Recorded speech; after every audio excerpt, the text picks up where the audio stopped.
baik. Kadang kalau kita dengar istilah burnout itu orang mudah sekali yang mengucapkan Iya, ya. betul Ibu. Lagi-lagi satu kondisi kelelahan, ya, kelelahan yang terus-menerus dan disebabkan oleh berbagai macam.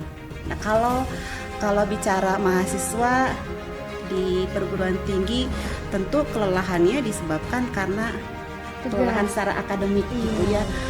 Karena itu kalau tidak ditanggulangi akan mengakibatkan dampak mental yang ada gejala-gejala yang nanti ditujukan oleh seseorang ketika mengalami burnout gitu ya.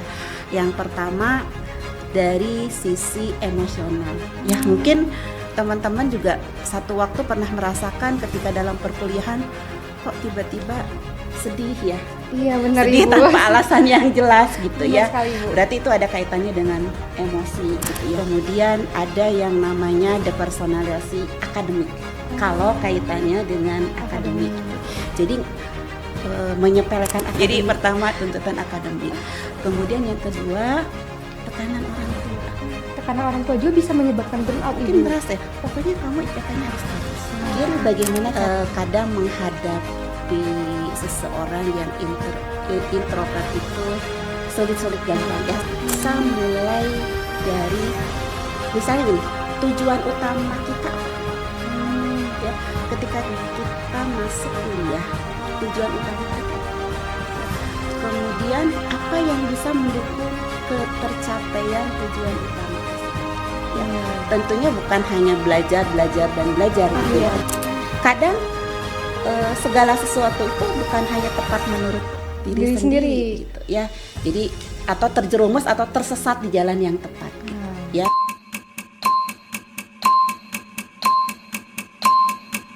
Halo semuanya, selamat datang di podcast Unmute Your Mind, podcast edukasi kesehatan mental remaja dari kelompok OKK 20 subkelompok 5.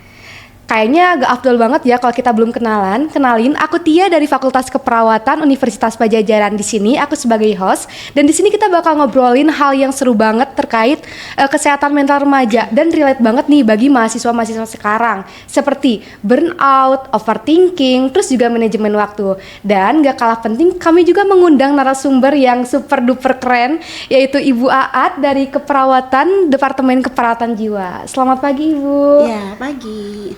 Baik Ibu apa kabar? Alhamdulillah sehat. Alhamdulillah, wah senang banget ya Ibu kita bisa ngobrol-ngobrol di sini terkait kesehatan mental remaja ya Ibu ya. Oke Ibu, langsung aja kali ya Ibu. Boleh. Mungkin beberapa temen aku tuh bilang ya Ibu kayak, Ti, aku burnout banget nih. Gimana sih cara ngatasin burnout? Terus sebenarnya burnout itu apa sih? Karena teman-teman aku tuh selalu bilang kayak burnout dan burnout. Mungkin Ibu bisa jelasin secara simpel kayak apa sih sebenarnya burnout itu? Oke, baik. Kadang kalau kita dengar istilah burnout itu orang mudah sekali yang mengucapkan ya. Iya, betul Ibu. Lagi burnout dan lain sebagainya. Tapi sebenarnya burnout itu apa? Jadi burnout itu sebetulnya satu kondisi kelelahan. Ya, kelelahan yang terus-menerus dan disebabkan oleh berbagai macam.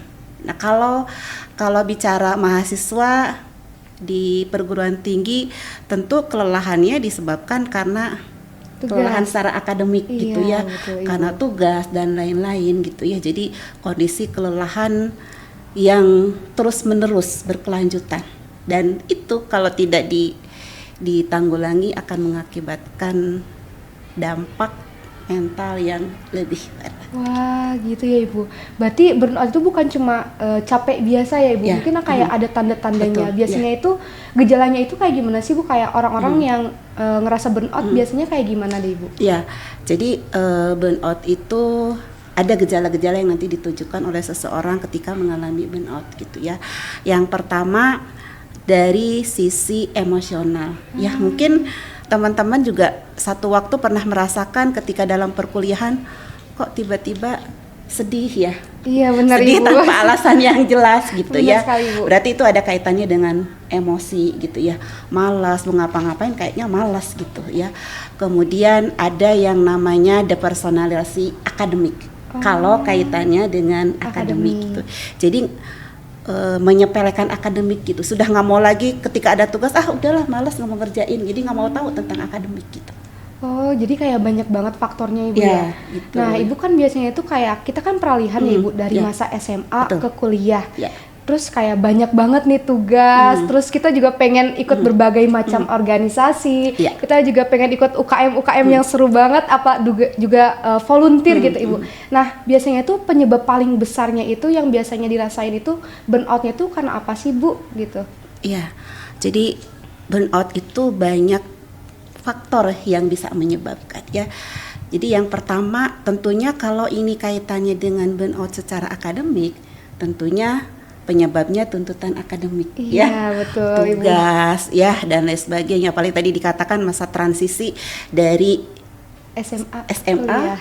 ke perguruan tinggi, MAHA ya namanya ya, juga ya, mahasiswa gitu ya.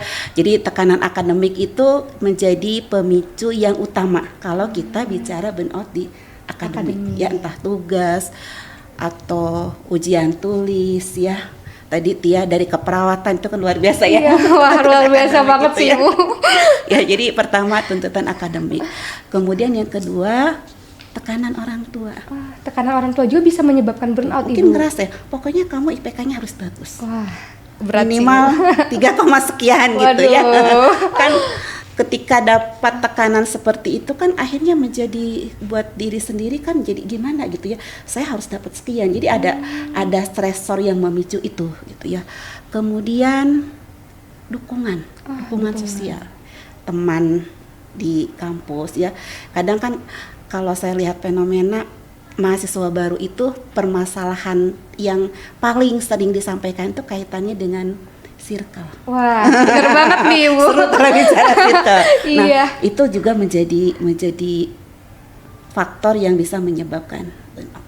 Wah, relate Jadi banget banyak ya. faktor, itu baru 3 faktor, masih banyak faktor lainnya. Jadi bukan hanya karena tekanan akademik saja. Dan satu hal lagi, setiap individu itu kan kepribadiannya berbeda-beda ya. Iya betul. Nah Ibu. itu juga bisa menjadi salah satu faktor. Jadi burnout itu multi kausa, banyak faktor yang bisa menyebabkan burnout. Wah, relate banget gak sih teman-teman, kayak kita baru masuk nyemplung ke kuliah terus gak punya teman, kita kayak ngerasa aduh aku sendirian nih, terus harus apa yang harus aku lakuin ya Ibu ya.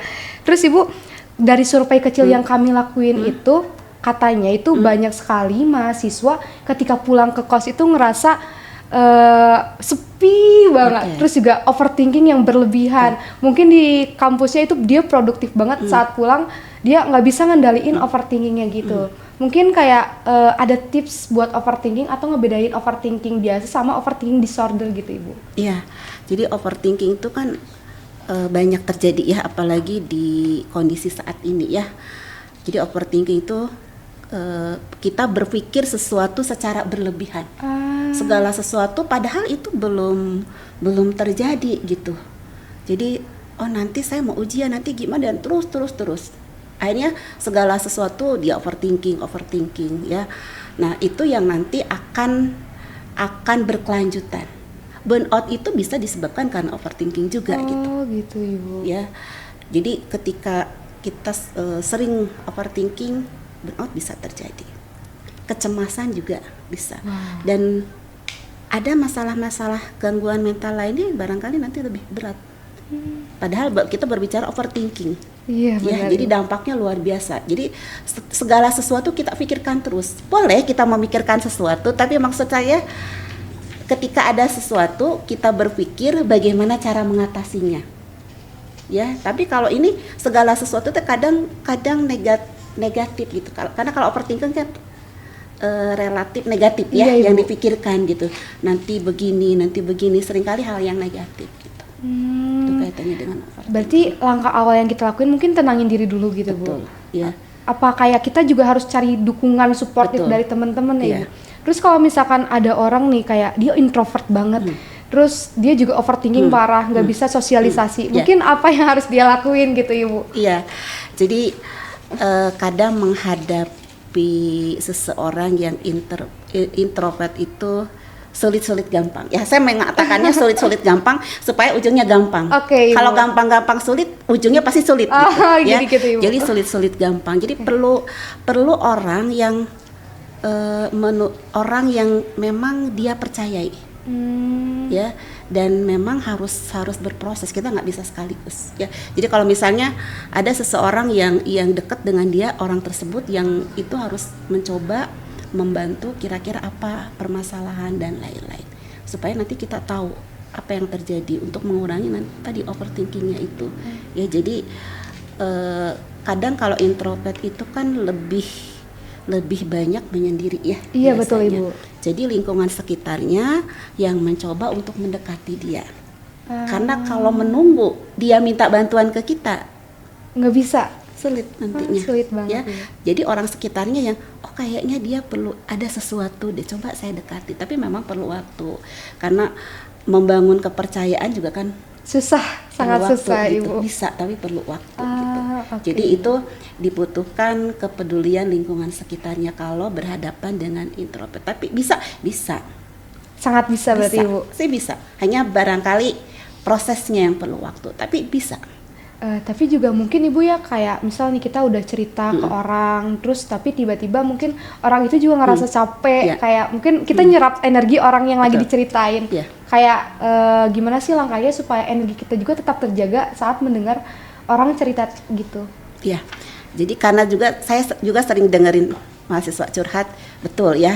Ketika ada yang curhat ke kita, energi kita terkuras. Iya, betul Ibu. Ya, apalagi kalau yang diceritakan itu kan hal-hal yang relatif negatif gitu ya. Jadi kalau kita mau bantu seseorang, oke, saya siap mau bantu dia. Berarti saya benahi dulu nih diri saya. Saat ini saya sedang baik-baik saja atau enggak? Kalau kitanya sendiri, kayaknya saya moodnya lagi nggak bagus nih dan lain sebagainya, tenangin dulu diri kita. Jadi jangan maksain untuk gimana caranya, mungkin tiap orang akan berbeda-beda, tapi cara yang paling sederhana dan kita nggak usah beli, di sekitar kita itu kan ada udara, gunakan udara itu. Tarik nafas melalui hidung, tahan, keluarkan pelan-pelan melalui mulut sampai kita rileks, tenang. Kalau kita sudah siap, oke, saya sudah siap, baru saya ketemu. Kalau tadi dengan pernafasan efektif tidak, kurang berhasil, kita bisa coba memvisualisasikan atau menghadirkan kembali pengalaman kita yang sangat menyenangkan. Bisa. Sampai kita mungkin tersenyum, sampai kita bahagia, baru ketemu dengan seseorang yang mau curhat tersebut. Wah, relate banget ya teman-teman. Ternyata tipsnya sangat bermanfaat. Kayak mungkin kita bisa bayangin kita lagi jalan bareng sama pacar kita gitu, supaya mood kita juga balik lagi ya Ibu. Terus Ibu gini deh, kan ini pengalaman mungkin ya Ibu, kayak kurang banget nih, kerasa 24 jam tuh kurang. Kayak kok orang lain bisa 24 jam bisa ngelakuin segala hal, tapi aku nggak bisa ngelakuin segala hal. Padahal banyak banget yang pengen aku lakuin, kayak belajar di sini, terus pengen ikut organisasi dan lain hal sebagainya. Mungkin langkah awal yang harus aku lakuin tuh apa deh Ibu? Oke. Bisa mulai dari misalnya gini, tujuan utama kita apa? Ya, ketika kita masuk kuliah, tujuan utama kita apa? Ya, kemudian apa yang bisa mendukung ketercapaian tujuan utama tersebut? Ya, tentunya bukan hanya belajar gitu ya, betul, tapi organisasi juga perlu gitu ya. Ikut UKM juga perlu. Nah, ketika ikut UKM, minat kita kemana? Ya, kalau minatnya saya minat ke seni, di Unpad kan ada lises apalagi ya, yang Minang itu saya suka dengar juga gitu teater ya. Juga seni. Betul, teater. Atau kalau yang olahraganya apa, taekwondo dan lain-lain, itu bisa dimulai dari situ. Jadi kita pilih bidang-bidang yang memang itu kita minati. Nah, kalau sudah kita minati, kira-kira ini cukup nggak waktunya? Karena yang tahu kapasitas diri sendiri itu ya diri sendiri gitu. Ya, pasti kita kan bisa mengukur ya, bisa mengukur. Nah, itu juga harus disesuaikan. Ya, jadi setelah minat, ini waktunya bagaimana? Kira-kira saya bisa membagi waktunya atau enggak? Oke, saya bisa, dan kita harus komitmen dengan itu. Harus komitmen. Itu penting, ya. Sehingga dalam jangka waktu 24 jam kita bisa melakukan sesuatu yang itu tetap membuat kita happy gitu. Ya, jadi manajemen waktu intinya ya. Karena kalau menurut saya organisasi juga buat mahasiswa itu penting. Karena rasa care dengan orang lain, peduli, itu tidak ada mata kuliahnya. Tidak dipelajari ya Ibu. Kepemimpinan ya, komunikasi itu melalui organisasi. Jadi ada hal-hal yang itu bisa didapatkan ketika kita berorganisasi, percaya diri gitu ya. Iya, Ketika betul organisasi sekali, kan mau nggak mau kita harus ngomong kan. Iya benar gitu. Ibu. Jadi organisasi juga penting. Cuman tadi balik lagi yang betul-betul tujuan kita berarti, Ibu. minati dan itu ada kaitannya dengan tujuan yang kita tetapkan dan waktunya juga kita bisa memanajenya, kita komitmen. Oke, berarti yang paling penting itu komitmen dan juga Betul. tujuan Ibu. Iya.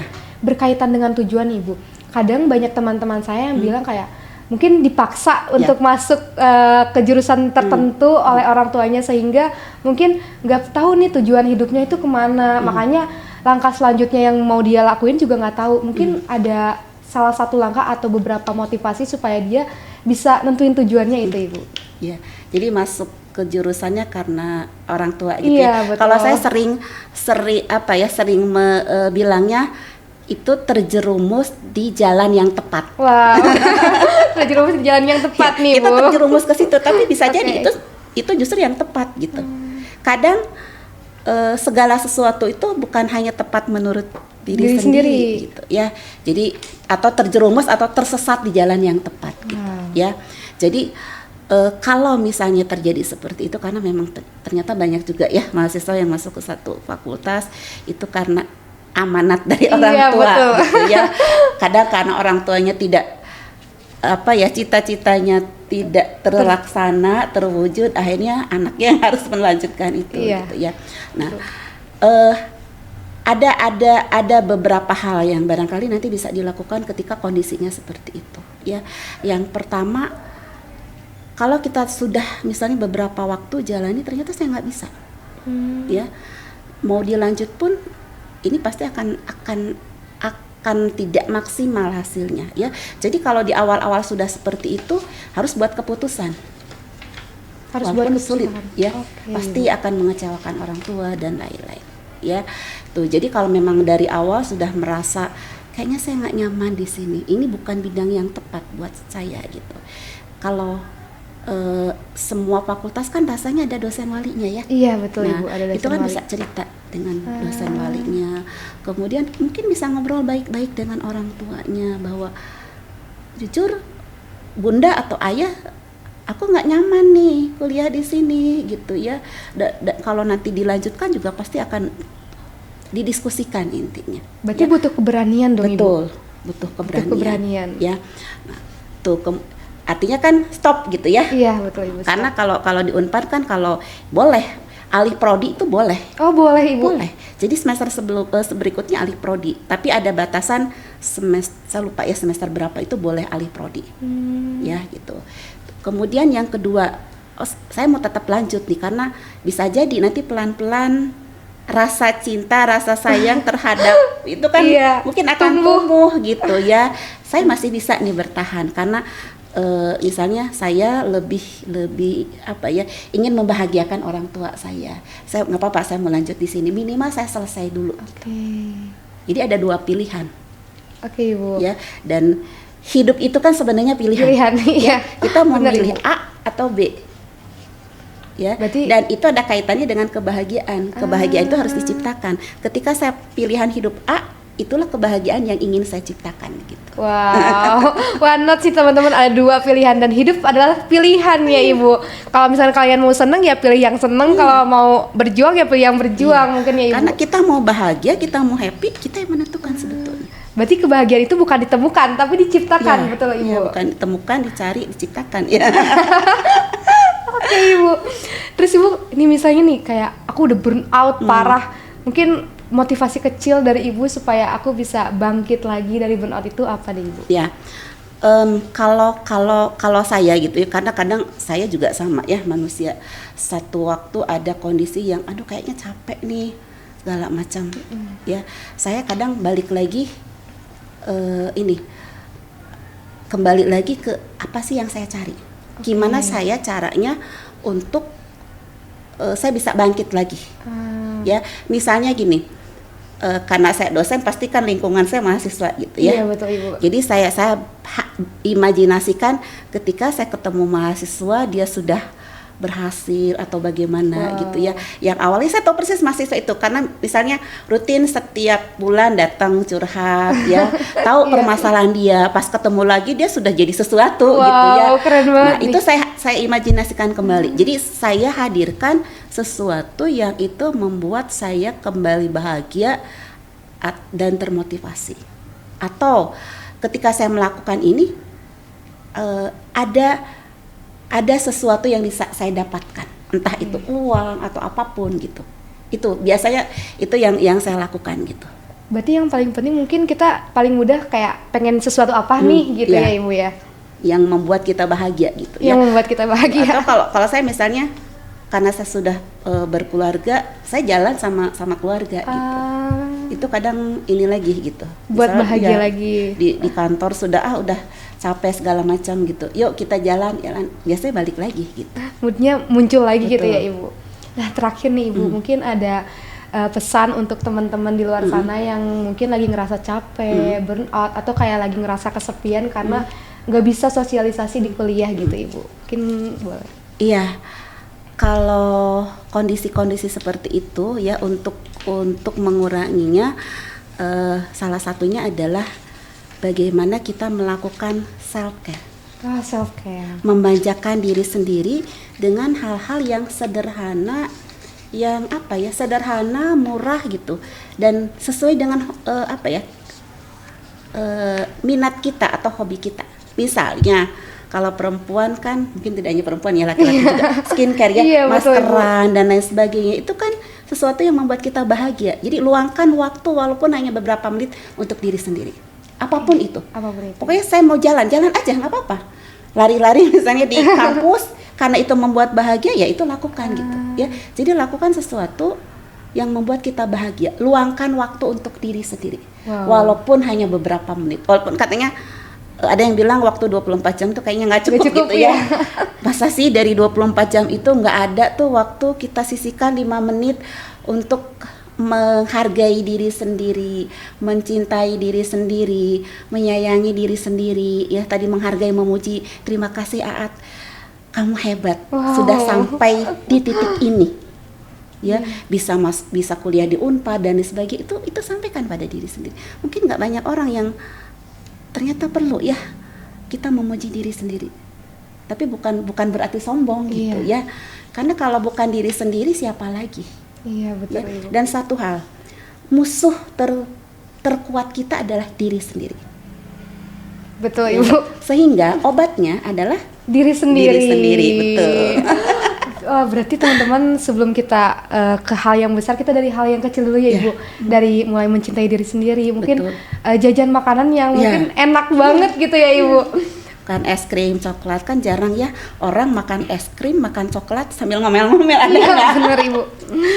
Jarang banget sih Ibu. Gitu. Baik, terima kasih banyak Ibu karena sama-sama telah menyempatkan waktunya untuk hadir. Nah, jadi teman-teman, kita udah belajar nih bahwa burnout itu bukan cuman capek, tapi kita juga bisa mengatasinya dengan hal-hal seperti self love. Terus juga mungkin yang lagi ngerasa kalian capek, overthinking, itu perasaannya valid ya Ibu. Betul. Gak apa-apa, pelan-pelan aja dan hadapi aja semuanya dengan perlahan gitu. Jadi nggak usah buru-buru. Atau mungkin yang tadi yang 24 jam boleh produktif tapi mungkin dengan ritme yang pas ya Ibu. Betul sekali. Terima kasih teman-teman sudah mendengarkan podcast Unmute Your Mind. Sampai jumpa di episode berikutnya. Stay mindful, stay kind to yourself. See you.